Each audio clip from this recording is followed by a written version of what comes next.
మరోవైపు పెట్రోల్ బంకులు, వాణిజ్య, వ్యాపార సంస్థలు బంద్ అయ్యాయి.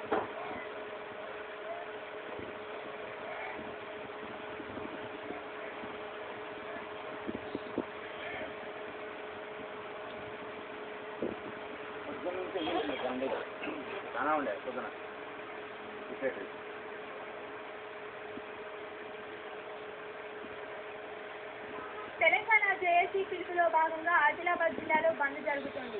మంచిర్యాల, నిర్మల్లో ఆర్టీసీ బస్సులు డిపోలకే పరిమితమయ్యాయి.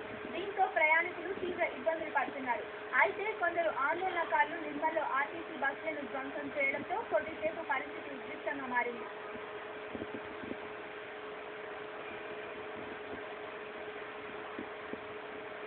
ఆదిలాబాద్ జిల్లాలో బంద్ కొనసాగుతుంది. దీనిపై మరిన్ని వివరాలను మా ప్రతినిధి ప్రేమ్ సాగర్ అందిస్తారు. Prem Sagar, good morning. చెప్పండి, బంద్ ఏ విధంగా కొనసాగుతుంది? రాజకీయ జేఏసీ ఇచ్చిన పిలుపు మేరకు ఆదిలాబాద్ జిల్లాలో బంద్ ప్రశాంతంగా కొనసాగుతుంది. జిల్లా వ్యాప్తంగా 6 డిపోల్లో దాదాపు 600 బస్సులు డిపోలకు పరిమితమయ్యాయి. అయితే ఒక సింగరేణి కార్మికులు మాత్రం నల్ల బ్యాగులతో విధులకు హాజరైన పరిస్థితి నెలకొంది. ఒక మహారాష్ట్ర ఇంకా నైటాల్టీ చేసిన బస్సులకు మాత్రము పోలీసు సెక్యూరిటీతో పోలీసు బందోబస్తు మధ్య వాటిని ఇతరులు పంపిస్తున్నారు. ఒక నిర్మల్ మండలం మంజులాపూర్లో ఆర్టీసీ బస్సులు ఆర్టీసీ బస్సు ధ్వంసం మినహా ఎలాంటి అవాంఛనీయ సంఘటనలు కూడా చోటు చేసుకోలేదు.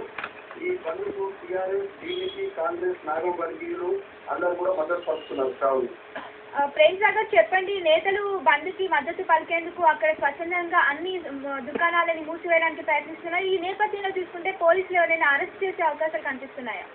అయితే ఒక నేతలందరూ కూడా బంద్ సక్సెస్ అనే చెప్పొచ్చు. ఆదిలాబాద్ జిల్లాలో ఒక ఉట్నూరులో మాత్రము జేఏసీ నాయకులను అరెస్ట్ చేసినందుకు నిరసనగా అక్కడ ఉన్న తెలంగాణ వాదులందరూ పోలీస్ స్టేషన్ను ముట్టడించి ధర్నా చేయడం జరిగింది.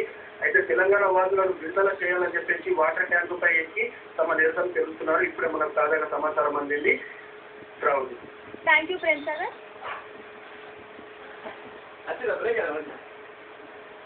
ముఖ్యమంత్రి కిరణ్ కుమార్ రెడ్డి